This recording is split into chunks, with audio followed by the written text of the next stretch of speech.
They came at dawn, 3 men in gray uniforms, 1 repossession order, and no explanation beyond what the paperwork required.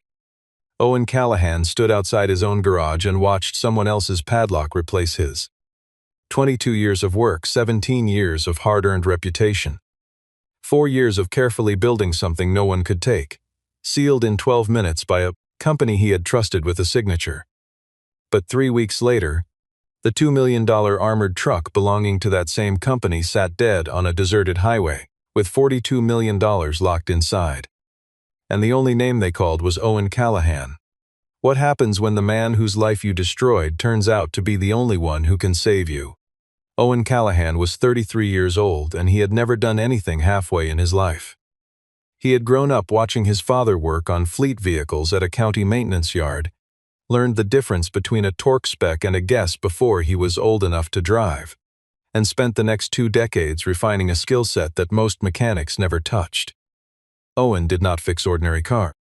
He specialized in heavy-duty modified vehicles, armored transport units, high-value security carriers, tactical civilian platforms, the kind of machines that governments and private firms trusted with, things they could not afford to lose.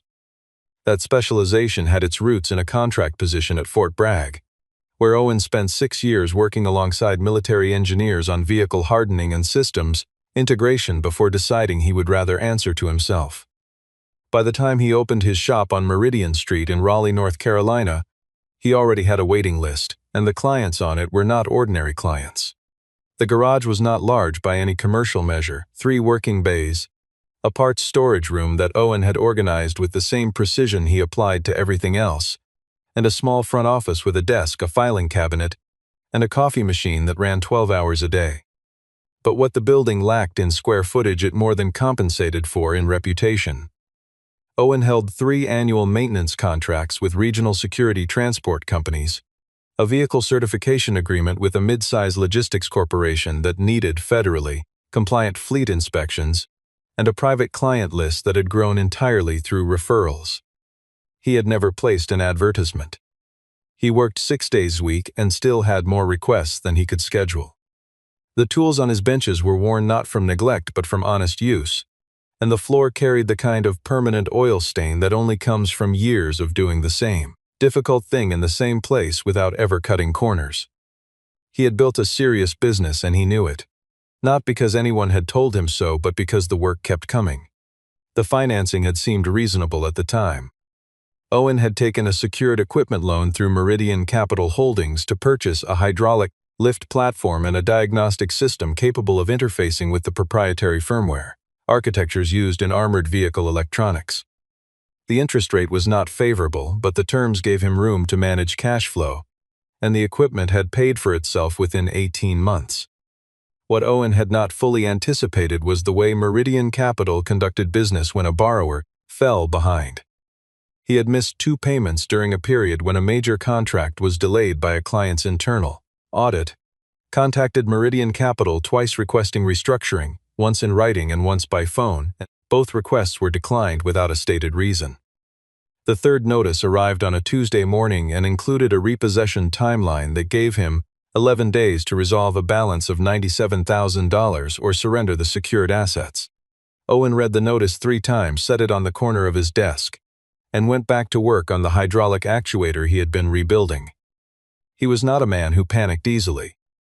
He had been in tighter positions in his life, situations where failure carried consequences, measured in something other than money, and he had learned that the most useful response to a crisis was to continue doing what he knew how to do. He called a small business attorney that afternoon and left a message, then pulled out the original loan documents and spent 2 hours reading every clause, including the ones he had skim-read during signing, marking anything that seemed worth noting with a pencil. He found one passage in particular, Clause 14, titled Priority Maintenance Right, that he had insisted be included during the original negotiation. At the time it had seemed like standard protection. He read it twice, set it aside, and did not think about it again for 3 weeks. Sebastian Drake was 41 years old, and the most dangerous thing about him was that he never seemed dangerous at all. He operated as Meridian Capital's director of operations with the affect of someone running through a routine checklist, calm, methodical, completely absent of anything that might be described as personal feeling. He did not raise his voice, did not make threats, and processed financial instruments and asset positions the way an accountant processes a quarterly report, and if the processing occasionally resulted in someone losing the thing they had built with their hands over many years, that was simply what the numbers required. He understood from long experience that the most effective way to conduct business of the kind he conducted was to ensure that every action was procedurally correct and that no individual step looked like anything other than standard practice.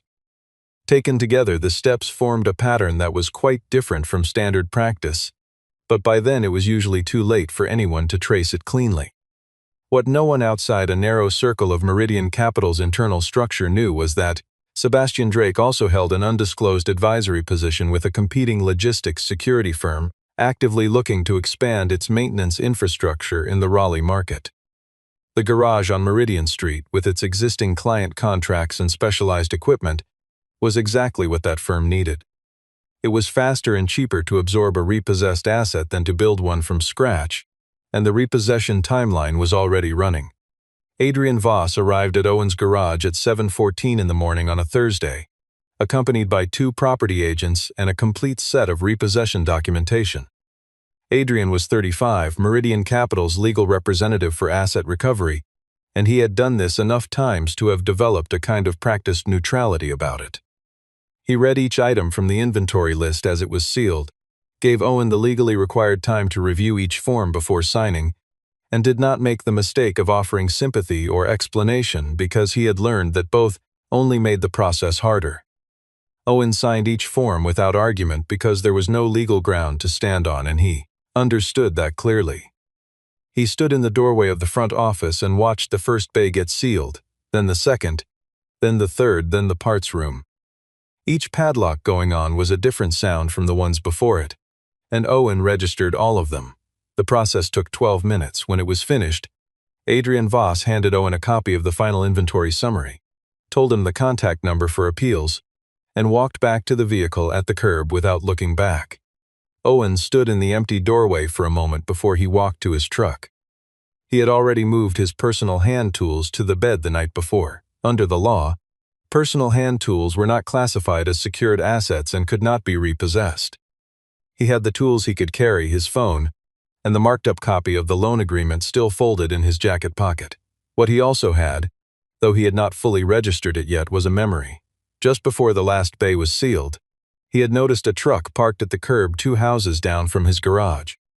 It was a late-model armored carrier, midnight blue, with a logo on the side panel he did not recognize at the time but would look up that evening. Vanguard Secure Transport. He filed it without knowing why.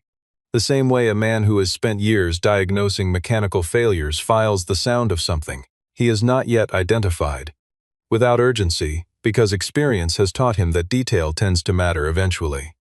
3 weeks passed the way difficult weeks always do, not fast, not clean, and not without cost. Owen set up a temporary work area in the parking lot of a shuttered grocery store on the east side of Raleigh, where the property owner had agreed to let him use the space in exchange for a flat monthly rate that was low enough to be manageable. He laid down tarps, assembled his folding tool racks, and accepted the jobs he could do without a lift or electronic diagnostic support, brake work, fluid systems, basic drivetrain repairs for clients who knew him well enough to follow him to an asphalt parking lot with no roof over it. The work that had defined his business, the deep systems work, the armored vehicle maintenance, the firmware-level diagnostics, was completely out of reach in those conditions. He worked anyway because stopping was not a real option and he did not treat it as one. He was not a man who narrated his suffering to anyone who would listen. His situation was what it was, and the only path through it was to keep working and to keep thinking. He placed calls to 2 equipment leasing companies about long-term rental agreements for a hydraulic platform. He followed up with the attorney, who confirmed that the restructuring refusal had been procedurally irregular but that proving damages would take time and documentation. Owen gathered the documentation with the same systematic care he brought to everything else, organizing the files in a plastic folder he kept in his truck's glove compartment so that nothing would get lost or damaged in the parking lot conditions he was working under. He reread the loan agreement again on the fourth night, sitting on a folding chair with a flashlight because the parking lot lights went out at midnight, and this time when he reached Clause 14 he held the page under the beam for a long time. The clause stated that within 90 days of asset repossession, in cases where the lender utilized the repossessed assets for commercial purposes, the original borrower retained a priority right to be offered maintenance and service contracts related to those assets. Owen had included it because he had once seen a competitor lose equipment to a bank and then watch the bank's affiliated company earn revenue from what had been seized. He had wanted protection. He had gotten it in writing, and then, until that night in the parking lot with a flashlight, he had nearly forgotten it existed. He did not know yet what he would do with it. But he wrote the clause number down in the margin of his notepad and circled it twice, and that was enough for now. Madison Clark had turned 28 in April and had spent the morning of her birthday reviewing fleet insurance renewals because that was the kind of person she was. She had not inherited Vanguard's secure transport. She had built it from a 3-vehicle private security company she purchased with money she had saved, borrowed, and worked for over 4 years before she was old enough to feel fully confident she knew what she was doing. By the time Owen Callahan was setting up tarps in a parking lot, Vanguard operated a fleet of 21 armored carriers serving financial institutions, private equity firms, and logistics conglomerates across 5 states. Madison did not have a mechanical background. What she had was an extraordinary sensitivity to risk. She understood at a structural level how systems failed, and she had built Vanguard's entire operational protocol architecture around that understanding. She ran a tight organization and expected the same tightness from every vendor and partner she worked with, and she had a specific, well-developed intolerance for situations where a preventable failure had not been prevented. The vehicle in question was the newest addition to the Vanguard fleet. A ballistic Series 7 armored carrier custom configured, purchased for just over $2 million and delivered 4 months prior with full manufacturer's certification and warranty coverage. The Series 7 was a genuinely sophisticated machine. Its cargo compartment ran a 3-layer electromagnetic locking system that could not be manually overridden without a specific authorization sequence. Its wheel assembly incorporated run-flat technology paired with an automatic tire pressure control module that monitored and adjusted pressure in real time across varying load and road conditions. The onboard diagnostic architecture was proprietary, designed to communicate only with certified manufacturer hardware, and included a firmware management layer that controlled how the vehicle's electronic systems communicated with one another. It was, in short, a machine that trusted very few people and was not apologetic about it. The transport that morning involved a scheduled delivery of negotiable bonds belonging to a private investment consortium, $42 million in instruments that needed to reach a custodial bank in Durham by end of business. The run was standard, the route was established, and the crew was experienced. 80 kilometers into the journey, on a quiet stretch of interstate between Raleigh and Durham, the vehicle simply stopped. Not because of a mechanical failure in any traditional sense. The engine was intact, the fuel system was fine, the driveline was undamaged. What happened was that the entire electronic architecture of the vehicle entered a locked fault state. The cargo compartment electromagnetic locks refused to disengage. The tire pressure control module began broadcasting a critical system error that the onboard display could not resolve, and the diagnostic screen cycled through a cascade of error codes that none of the crew or the 2 technicians dispatched from Vanguard's operations center had ever encountered in any configuration.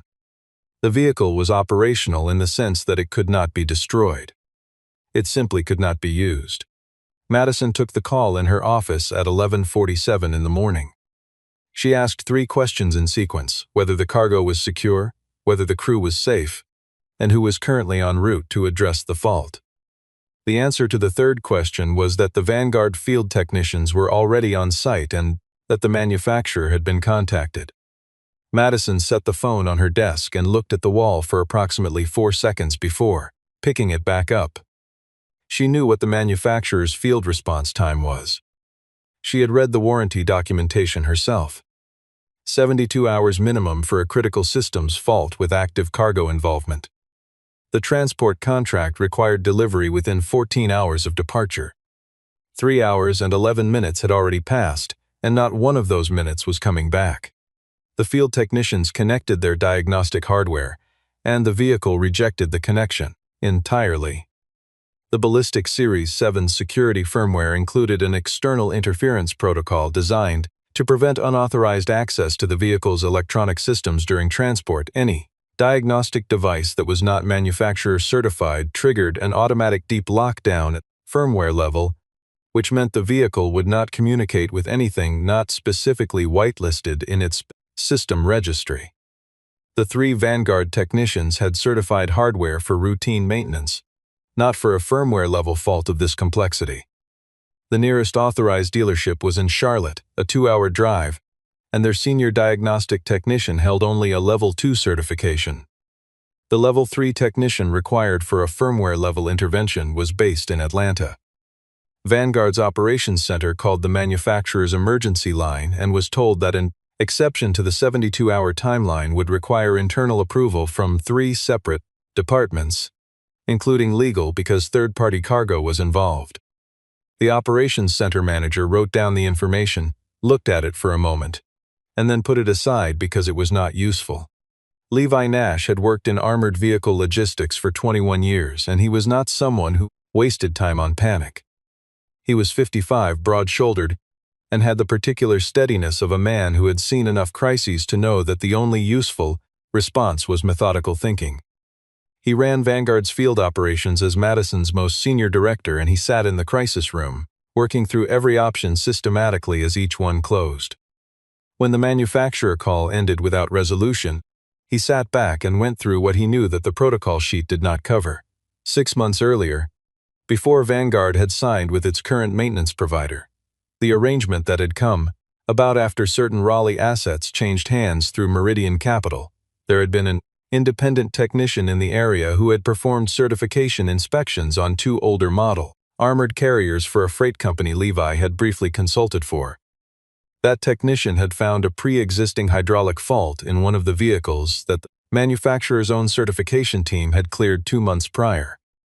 Levi had noted the name at the time because finding a fault the manufacturer missed was not a small thing, and in this industry small things had a way of becoming large ones at the worst possible moments. He found the name in his phone's contact notes: Owen Callahan, Meridian Street, Raleigh. Levi brought the name to Madison and kept his voice neutral when he explained the rest of it. Owen Callahan no longer had a garage. Meridian Capital had repossessed his shop 3 weeks ago.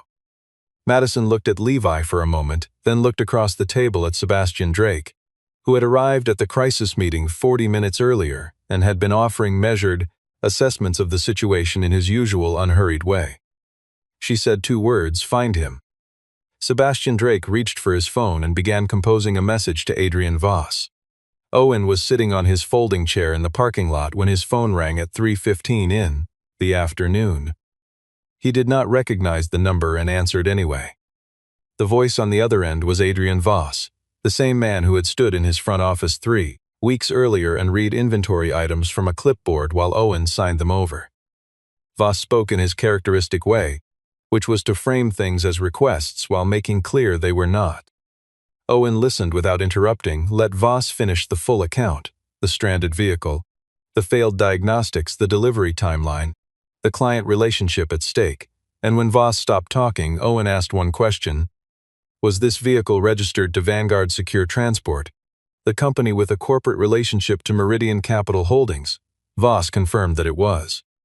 Owen said he would call back, set the phone on his knee, and did not pick it up again for 31 minutes. Those 31 minutes were not spent in anger, and they were not spent in calculation. Owen sat with his hands rested on his knees and thought about what he actually believed about work. He believed that a machine broken on a highway was a machine that needed fixing, and that the question of who owned it had nothing to do with whether he was capable of fixing it. He also believed that walking into a situation created by people who had taken everything he built and asking nothing in return for the privilege of saving them was not a thing he was willing to do. He had terms not because he was a man who liked leverage, but because he was a man who knew the value of what he did and had spent the last 3 weeks being reminded of what happened when he let other people set that value for him. 31 minutes was enough time to be clear about the difference. When Owen did call back, he did not call Adrian Voss. He pulled up the Vanguard Secure Transport website, found the executive contact section, and dialed the number listed for the chief executive's office. Madison Clark answered on the second ring, which surprised him slightly. He introduced himself, confirmed that he had spoken with Adrian Voss, and stated that he was willing to drive to the vehicle and assess the situation. Then he laid out his terms without preamble. The first condition was that 30% of his diagnostic service fee would be transferred before he arrived at the site, regardless of whether he was able to fix the problem. The second condition was that no Vanguard technicians and no Meridian Capital representatives would be present in his immediate working area for the duration of his assessment. He would work alone, and that arrangement was not open to modification. Madison agreed to the first condition without hesitation. She was quiet for 5 seconds after the second, then said she understood and would arrange it. Owen thanked her, stood up from the folding chair, and began packing his kit with the focused efficiency of a man who knew exactly what he was about to need. He drove to the site in his truck, which was 12 years old and needed a wheel bearing but was otherwise reliable. The stranded vehicle was on the highway shoulder with orange cones set in a standard exclusion perimeter, 2 Vanguard security personnel holding the outer line, and 3 technicians standing near the front of the carrier with the unmistakable posture of people who have run out of ideas. Owen parked behind the last cone, got out, and took his time walking the entire perimeter of the vehicle before touching anything. He noted the tire condition, the undercarriage clearance, the state of the external camera housings, the seal condition on the cargo bay door. He crouched at the front left wheel and examined the sensor housing for the tire pressure module. He stood, he looked at the rear cargo bay latch assembly. Then he opened his toolkit, removed a compact device roughly the size of a paperback book, and connected it to a low access port beneath the driver's side running board. One of the Vanguard technicians said loudly enough to be heard that the vehicle had already rejected every diagnostic tool they had tried. Owen did not respond. What Owen had connected was not a standard automotive diagnostic interface. It was a low-level CAN bus signal reader, the internal communications architecture that modern vehicles use to allow different electronic modules to talk to one another. Standard diagnostic tools worked by querying the vehicle's high-level error reporting system, which the Series 7's security firmware had locked entirely. Owen's device did not attempt to communicate with the high-level system. It simply listened to the raw data traffic moving through the network at the lowest layer of the architecture, the way someone might press an ear to a wall rather than knock on the door. He had built the modification himself during a contract project that required analysis of electronic evidence in a damaged vehicle, and it was one of roughly a dozen tools in his bag that had no commercially available equivalent. The data that came back was dense, and to anyone without deep experience inside armored vehicle electronics it would have been, essentially, unreadable. To Owen it told a clear and specific story in about 8 minutes. He moved to the cargo bay door sensor housing and removed the cover panel with a flat blade tool. The third impact sensor in the array, a small component designed to detect collision forces and trigger emergency lockdown if they exceeded a threshold, showed traces of a residue that was not road grime, not hydraulic fluid, and not weathering. Owen held the housing at an angle to the afternoon light and examined the film on the contact surface. It was a clear liquid residue with a faint chemical smell he recognized immediately.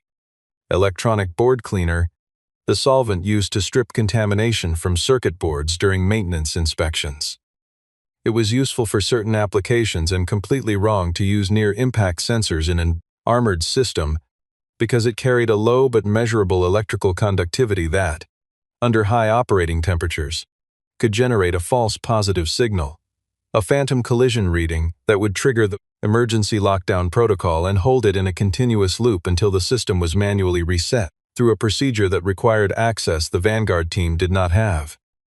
Someone had cleaned that sensor housing with the wrong product, the residue had dried to near invisibility, and on a highway with the vehicle's exterior surface at full operating temperature, it was enough to convince the system it was under attack.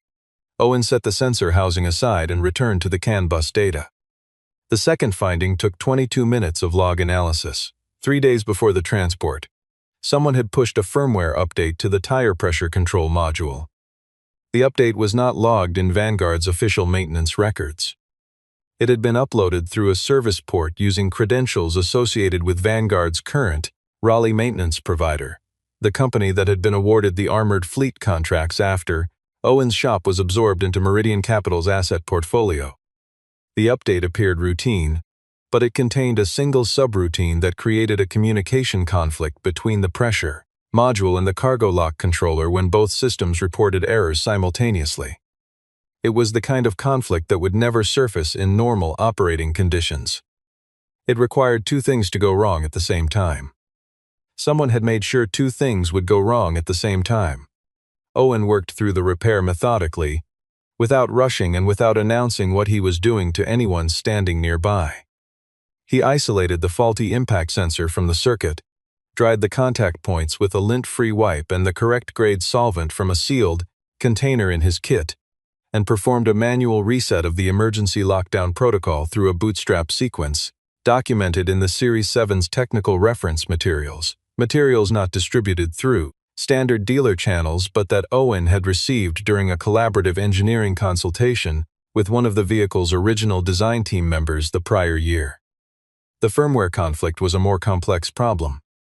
Owen did not attempt to reverse the unauthorized update directly, because doing so without manufacturer-authorized tools carried a risk of corrupting the firmware layer entirely.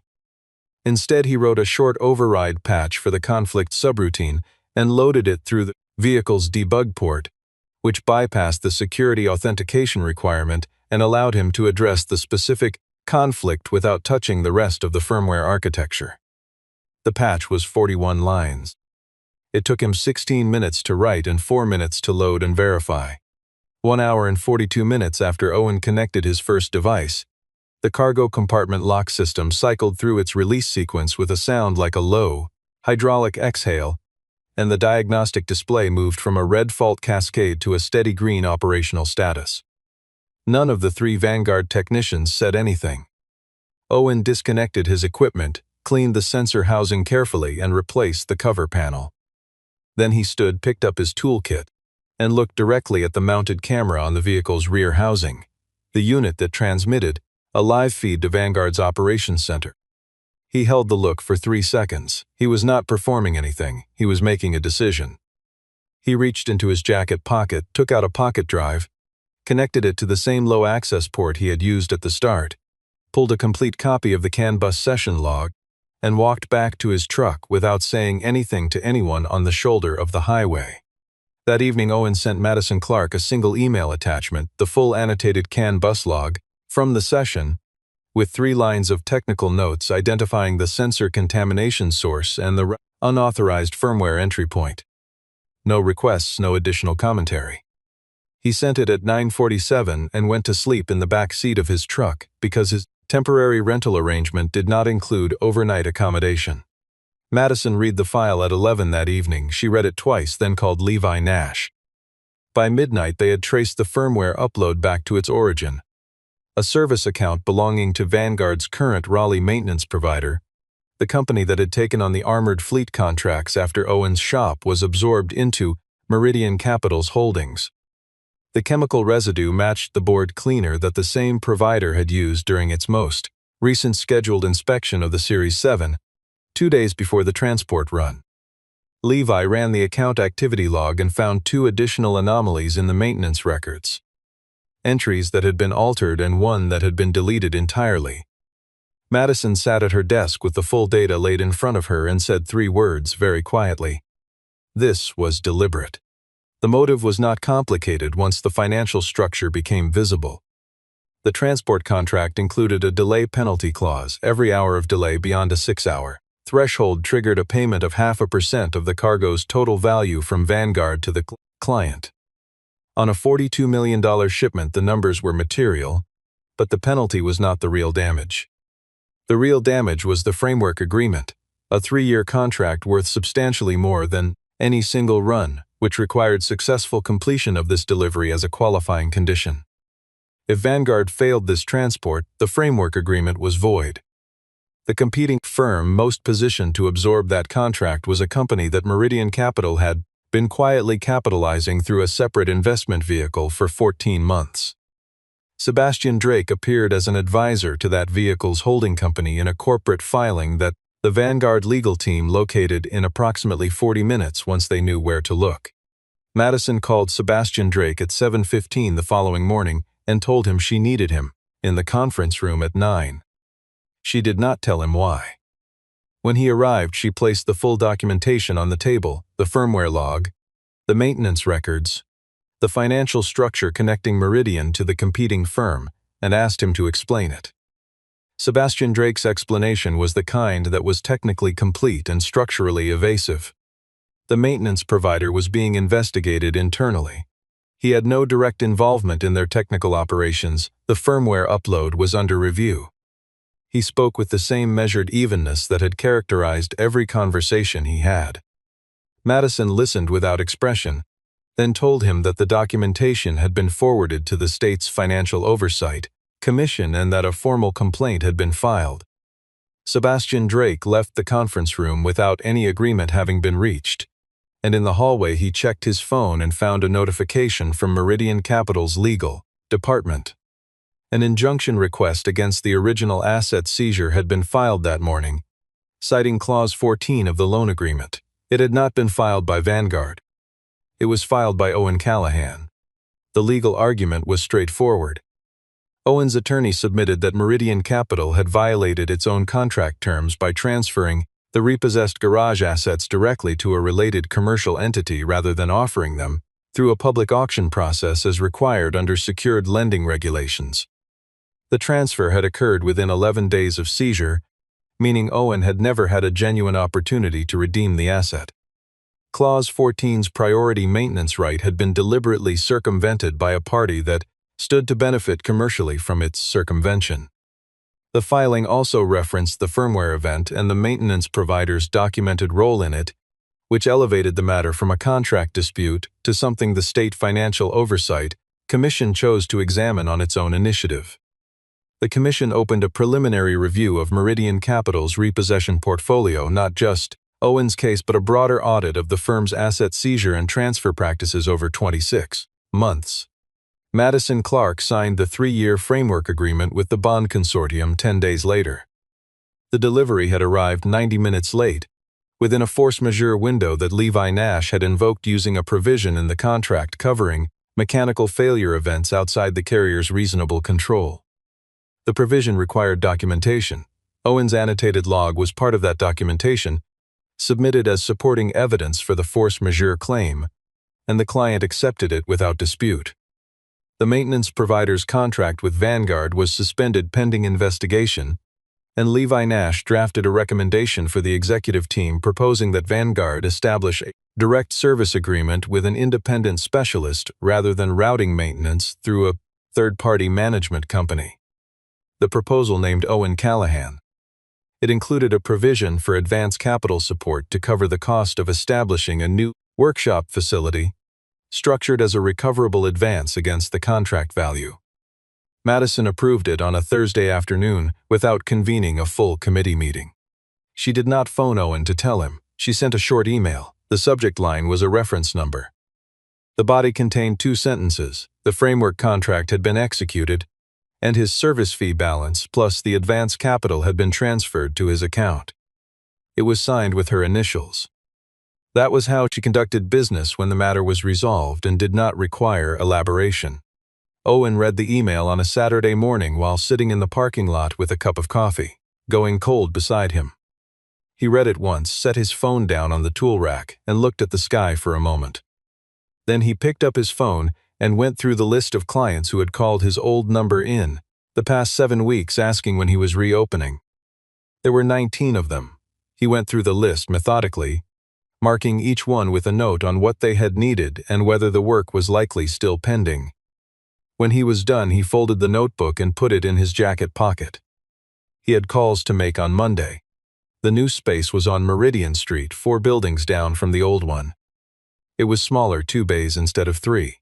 A parts room that would require tighter organization to compensate for the reduced footprint, and a front office barely large enough for the desk and the filing cabinet. Owen took possession on a Monday morning, drove his truck to the rear of the building, unloaded his tools onto the floor of the first bay, and spent the next 4 hours arranging them according to the same system he had used for 17 years. The shelving was different. The walls were a different color.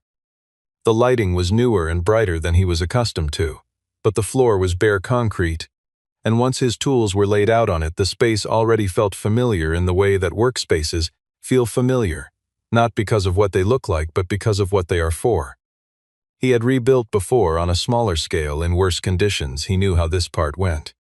Sebastian Drake resigned from Meridian Capital 6 days after the commission review became public, citing a desire to pursue other opportunities.